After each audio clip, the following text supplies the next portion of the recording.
I took a deep breath in front of the upscale French restaurant, La Maison d'Or. Tonight marked the occasion of the festive Christmas party, graciously hosted by my in-laws, George and Barbara Johnson. This year, I harbored hopes of finally forging a meaningful connection with Barbara. Encouraging myself with a whisper, "Treat it with confidence," I entered the grandiose setting of the restaurant. Upon my entrance, I was courteously greeted by a maitre d' named Peter, who represented the welcoming face of the establishment. "I'm Jessica Hansen, accompanying the Johnson family reservation," I announced confidently to Peter. Peter checked the reservation list, his expression turning to confusion. "I'm terribly sorry, but I am unable to locate your name under the Johnson reservation." "That's quite strange. I was explicitly meant to be here tonight, accompanied by my in-laws." "Oh, Jessica." Turning around, I was met with the sight of Barbara Johnson standing there, her face etched with a cold, unwelcoming smile. "I didn't actually think you would come. Didn't you read the memo I sent? It said this party was for family only. Anyone else is supposed to dine at the diner next door." Feeling my cheeks flush with heat, Barbara's intentions became crystal clear to me. Such a memo had never been sent, it was a fabrication. Her actions were a deliberate attempt to exclude and embarrass me in front of everyone. "Mom!" I heard Wesley's voice. He stood between Barbara and Peter. "Jessica is definitely coming in. She's my wife." "Wesley, you seem not to understand, but this is an upscale restaurant. It's not suitable for someone with a background like Jessica's." "What are you saying, Mom? Jessica is my wife. She's family. People like Jessica should dine across the street at the diner, and then she can meet you later at the hotel." I was at a loss for words. Ever since our wedding 3 years ago, Barbara had consistently treated me with coldness and, at times, outright hostility. She mocked my job as a public high school English teacher at coffee parties, excluded me from family photos, forgot to give me gifts, and now this. "Barbara," I said, my voice shaking but filled with resolve. "Is it really that hard to accept that I'm part of this family?" "Family? Oh, you're just married to Wesley. That doesn't make you our family member." "Oh, what's going on here?" A new voice made me turn around. A petite middle-aged woman stood there, elegantly dressed with strands of gray in her deep brown hair, and a sharp intelligence in her eyes. Peter's demeanor immediately changed as he recognized her, exclaiming, "Michelle! Is there an issue here?" Michelle inquired calmly. "This woman is attempting to intrude on our family party," Barbara stated haughtily. "And who might you be?" Michelle questioned. "I'm Barbara Johnson, Wesley's mother." "And who is this lady?" Michelle pointed at me. "I'm Jessica Hansen, Wesley's wife." "Jessica. I've been eagerly awaiting your arrival." "Huh?" Barbara's confusion was evident. "Who are you?" "I own this restaurant. And to say that Jessica is merely an acquaintance would be an understatement. She's practically our co-founder." Barbara's face lost all color as she processed the information. "Owner? Co-founder?" "Yes. Jessica is my relative. Her parents helped launch our restaurant, but Jessica herself has been a part of the soul of this place. She has been deeply involved in the launch of this restaurant since her college days." Barbara was visibly shaken, her mouth opening and closing as if to speak, but no words emerged. Michelle turned to Peter. "Is there a reason Mrs. Hansen's seat isn't ready?" "When Mr. Johnson made the reservation, he said it was family only." "I see. Well, please prepare a seat for Jessica immediately. At the best table. But this is supposed to be a family-only event." "Mrs. Johnson," Michelle said politely yet authoritatively. "Are you saying Jessica isn't family? She's your son's wife, isn't she?" Barbara grudgingly admitted me. As we entered the main dining room, Wesley's sister, Alexandra Owen, and her husband, Ethan, were seated at the table, along with George, my father-in-law. Alexandra was in her mid-30s, sporting a perfect blonde hairstyle and a designer brand dress, almost a younger version of her mother. "Hey, everyone," Wesley greeted cheerfully. There was a slight mix-up regarding whether Jessica had been included on the guest list, but we have clarified everything now, Wesley announced. George appeared momentarily confused but quickly recovered, standing to warmly grasp Jessica's hand. "Jessica, I'm glad you came. I hope we have a wonderful night." George was always kind. In stark contrast to his wife, he consistently welcomed me and showed genuine interest in my life. His demeanor often made him feel more like an actual father to me rather than merely a father-in-law. During dinner, Barbara began talking about the family's upcoming 50th anniversary gala dinner. It will be in the ballroom at the Four Seasons Hotel. We're inviting 350 guests. "That truly sounds fantastic," Wesley responded, his voice filled with anticipation. "Jessica and I are particularly excited about it," he added. Barbara slightly pursed her lips and turned her gaze towards me. "Yes, of course, you're invited too, Jessica. You are Wesley's partner, after all." I was thinking of ways to join the conversation. "If there's any way I can assist with the event, please don't hesitate to let me know. I have quite a bit of experience in event planning," I offered, hoping to contribute. Barbara nearly ignored me. "Of course, I will be heavily involved in planning everything with me. She really has a wonderful flair for these kinds of things," Barbara noted dismissively.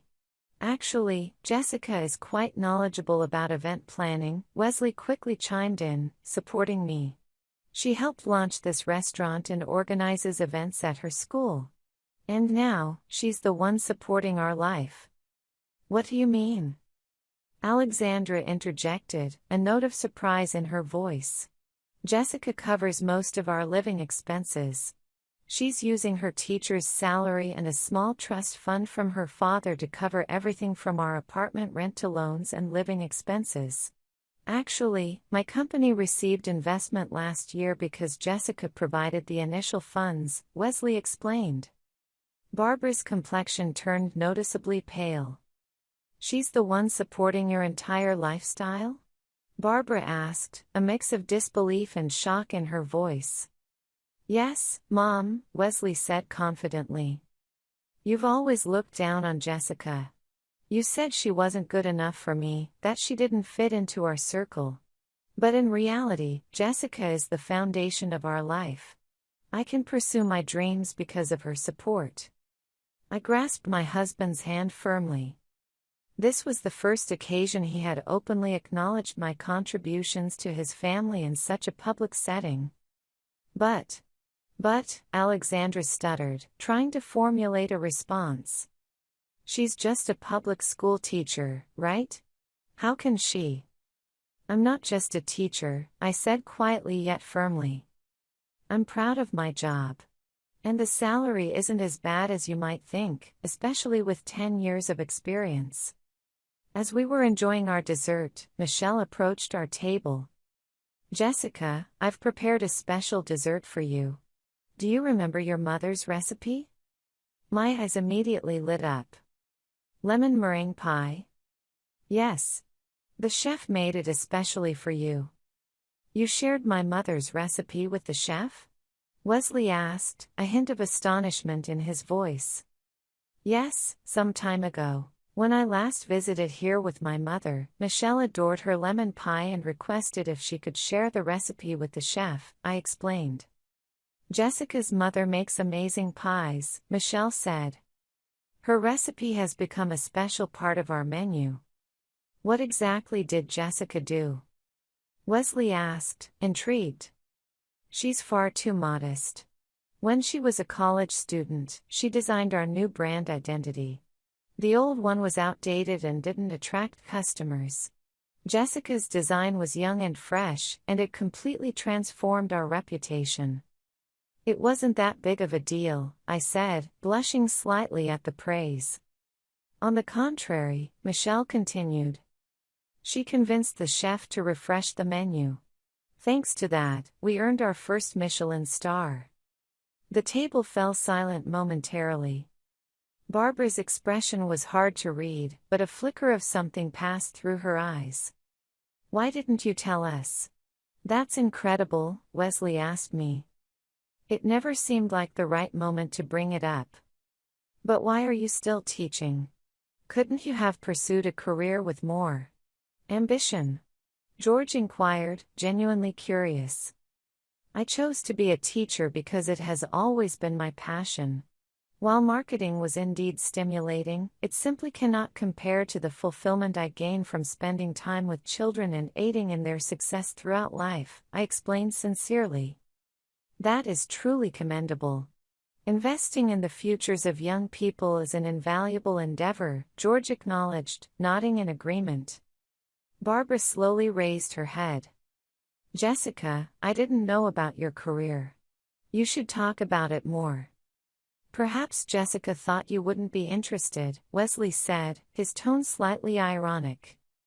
As the conversation unfolded, it took a turn towards more personal topics, and the previously tense atmosphere began to relax gradually. Rather than the usual discussions about family business dynamics and the intricate web of social circles they navigated, the dialogue shifted towards more intimate and personal subjects. For the first time in what felt like ages, I experienced a sense of relief and could breathe more freely, feeling less on guard. Jessica, where do your parents live? George asked gently. My father passed away a few years ago, and my mother moved to Florida. She always wanted to live near the ocean. Oh, I see. I'm truly sorry to hear that. It's okay, really. He was a wonderful person. I have many wonderful memories of him. Wasn't your father a lawyer? Where was his office? Wesley asked. He had his office on Wall Street, specializing predominantly in corporate law, I explained. Barbara's eyebrows lifted in surprise. Wall Street, you say? Which firm was it? Hanson, Anderson, and Associates. Thomas Hanson was your father? The well-known corporate lawyer? Barbara's voice carried a tone of disbelief. Yes, he was incredibly humble and made it a point not to bring his work home. As a result, my mother and I seldom discussed his professional successes. Indeed. When we started dating, Jessica never mentioned her father. I later found out he had several dealings with executives at my company. I always wanted to be valued for my own achievements, not for my father's name. Barbara commented. I might have attended the same charity events as your father. He was always very sophisticated. Yes, that sounds like him. Despite his commitments to the social scene, he was deeply committed to helping those in genuine need, I confirmed, remembering my father's principles. Wesley, looking surprised, remarked. You rarely speak about your father. After he suddenly passed away from a heart attack at 58, it became difficult to speak about him. He was always so focused on his work that he neglected his health. That must have been incredibly tough, George empathized, his tone full of compassion. It was very tough, especially for my mother. They were college sweethearts. After his death, I realized how short life can be and started thinking about what's really important. I've always been passionate about education and liked working with children. Marketing was exciting, but it didn't fulfill my soul. Was your father also the founder of the Hanson Foundation? Yes. It was one of his life's works. It's aimed at providing educational opportunities for underprivileged children. Barbara picked up her wine glass, her demeanor a mix of contemplation and slight unease. However, despite the personal revelations and the somewhat warmer conversation, I never truly saw genuine warmth in Barbara's eyes toward me. Similarly, Alexandra had not fundamentally changed her attitude toward me either. They had simply altered their behavior upon learning that my father was the renowned lawyer, Thomas Hanson. In the car on the way home, Wesley held my hand reassuringly. "I think tonight went rather well. It seems like my mother is finally beginning to accept you." I looked out the window as I responded. "What she's beginning to accept isn't really me. It's the prestige associated with my father's status." "That's not true. Tonight, you showed your accomplishments at the restaurant, how you've been supporting our finances, and your passion and talent." But her attitude changed only after hearing my father's name. Wesley sighed deeply. "My mother just needs more time. She's just bound by old-fashioned views." I looked at my husband. I was grateful that he had stood by me so strongly.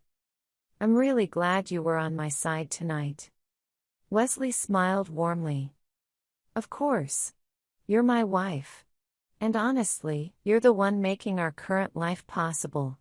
You've always supported my startup." Over the following months, I maintained a polite distance from the Johnson family for Wesley's sake. Though our relationship seemed to improve superficially, I could still sense the disdain hidden in Barbara and Alexandra's eyes. What I inherited from my father was not just his social standing. Just before his passing, he had handed me a box filled with old documents. "For when you need it," he had advised. At the time, I didn't understand what he meant. It turned out to be research materials for a major case my father had been working on involving a corporate group. The documents included records on how several companies avoided taxes and laundered money. Notably, there were detailed documents regarding the Johnson family's business and its related charitable organizations. For a while, I struggled with what to do with this information. The decision became clear as plans for the Johnson family's 50th anniversary began to take shape. Barbara and Alexandra included me outwardly, but in reality, all my ideas were ignored, and decisions were only communicated to me afterwards. After a meeting, I accidentally overheard a conversation between Alexandra and Barbara. "I wish Jessica would just give up and leave," Alexandra said. "She doesn't fit into our circle. Be patient. Wesley is still smitten with her, but time will solve this. We're gradually nudging him to choose us over her outdated family." I was hurt by their words, but I made a decision. The time had come for the truth to be revealed. I took my father's documents and went to confront Barbara and Alexandra directly at the Johnson estate. "What do you want?" Barbara asked coldly. Alexandra sat next to her mother, looking at me with contempt. "I know what you've been doing. Money laundering through charities, tax evasion, all of it." Barbara laughed. "How did you manage to get such evidence? You can't do anything. Besides, Wesley wouldn't believe it. He will choose his family over you. He won't choose the kind of family you're talking about. I'm giving you a chance to turn yourselves in. Get out." Alexandra shouted. "You can't do anything to us. We have power, connections. You're just a school teacher." As I was leaving, I heard Barbara's last words. "Let's crush her. I'll make Wesley divorce her." That night, I told Wesley everything. My father's documents, the evidence of fraud I had discovered, and the threats from Barbara and Alexandra. At first, Wesley couldn't believe it. "Mom? Alexandra? No, that can't be. Look at this evidence." I handed him the documents. "I don't think your father is involved, at least not actively." Wesley spent hours going through the documents. His face gradually turned pale. "This is real," he finally acknowledged. "What do you plan to do?" I gave them a choice, but they didn't listen. "Now, I want to know what you will do. Will we do the right thing, or—" "Of course, we'll do the right thing. But this will destroy the family." They never saw me as family from the start. I said quietly. Your mom said today that she would crush me. Wesley hugged me. I will protect you. No matter what. You are my only real family. 6 months later, Wesley and I were watching the news in our living room. The screen showed a breaking news alert about the Johnson family. Breaking news: businessman George Johnson's wife, Barbara Johnson, has been arrested by the FBI on charges of tax evasion and fraud involving millions of dollars. Mrs. Johnson is suspected of illegally diverting funds through a charity organization. Her daughter, Alexandra Owen, has also been arrested as an accomplice. Despite knowing this could happen, Wesley stared blankly at the TV. And soon, the Johnson family's reputation was shattered. George's company's stock prices plummeted, and social media was overflowing with posts about Barbara's past behavior as the queen of the social scene. She always looked down on others. Barbara kicked my son out of a charity event because he wasn't wearing appropriate clothes. Alexandra always thought she was better than everyone else since school. I looked out the window, tasting the bitter victory. I hadn't wanted this outcome. I just wanted to be accepted as a family member. Alexandra's husband, Ethan, had filed for divorce and decided to take custody of their children. He had cooperated fully with the investigation and was granted immunity. George wasn't arrested but was removed from the board of directors and was under house arrest. Whether he truly didn't know about his wife and daughter's crimes or had simply turned a blind eye was unknown to anyone. On the day of the trial, I sat next to Wesley. He held my hand firmly. Barbara and Alexandra sat in the dock, their former glory nowhere in sight. Instead of designer brand dresses, they wore simple clothes. Barbara's face was stern, her eyes fixed on me. The verdict was delivered. Barbara received an 8-year prison sentence. Alexandra received a 5-year prison sentence. Additionally, they were ordered to return the ill-gotten funds. As we walked down the courthouse steps, Wesley looked at me resolutely. I've decided. I'm done with my family home. I can't forgive what Mom and Alexandra did. And what they have done to you. He said that firmly. Wesley, they are your family. No, you are my family. The only true family I have. When they rejected you, they rejected me as well. As we left the courthouse, Wesley asked me, "Do you have any regrets?" I took a deep breath. I gave them a chance. A chance to turn themselves in and make amends honestly. But they chose arrogance. They threatened me and tried to destroy our marriage. What about my father? I gave your father a chance to hear the truth. He claimed he didn't know everything. I want to believe that. I remembered my last conversation with George. He looked exhausted, expressing shame and regret over his wife and daughter's actions. I couldn't stop them. And when you tried to become part of our family, I didn't protect you enough. I have divorced Barbara, and I do not intend to accept her back after she's released. A year later, my husband and I were leading a new life. Wesley's company was on track and performing well. I continued working as a teacher. We sometimes visited George. He lived in a small apartment and led a quiet life. He was always warm to me, but now that warmth included genuine respect. One day, while checking the mail, I found a letter from Barbara. Jessica, I have made many mistakes. Rejecting you and failing to recognize your worth was one of my greatest errors. My time in prison has given me much to think about. I cannot justify my actions. I deeply regret not trying to understand you. I was blind to the love and support you provided to my son due to my prejudiced views. I do not seek forgiveness. I know I do not deserve it. I only hope that you and Wesley are happy. Barbara.